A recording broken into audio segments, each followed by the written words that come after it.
Azərbaycan və Ermənistan arasında normallaşma istiqamətində müsbət addımların atıldığı bir vaxtda prosesə kölgə salmağa çalışan xarici müdaxilələr yenidən gündəmə gəlib.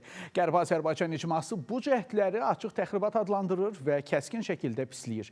İcmanın bəyanatında bildirilir ki, bu cür addımlar təkcə iki ölkə arasında diyaloqa deyil, bütövlükdə regionda sülh və sabitliyə yönələn təhlükədir.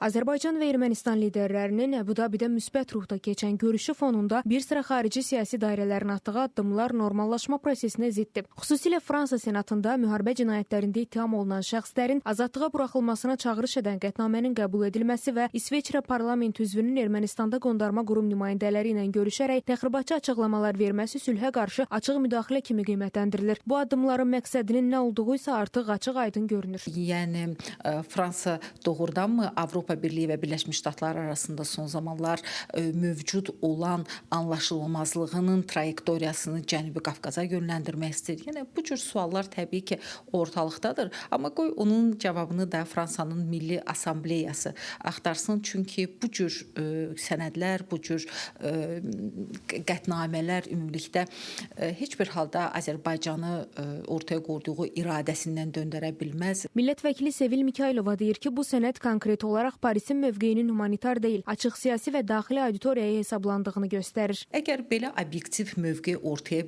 qoya bilirdisə Fransa dövləti, yəni o ATƏT-in Minsk qrupunun həmsədri olaraq uzun müddət fəaliyyət göstərib mediator kimi və bu fəaliyyəti dönəmində yəni obyektiv bir mövqe ortaya qoyardı və Azərbaycana qarşı törədilmiş müharibə cinayətləri, ümumilikdə genosidlər, Azərbaycanda 1 milyon məcburi köçkün və qaçqının olması, yəni bu hüquqlarla bağlı niyə görə Fransa tərəfindən biz onların hətta bu məsələnin həlli ilə bağlı məsuliyyət daşıdığı bir dönəmdə bir dəfə də olsun qətnamə eşitmədik.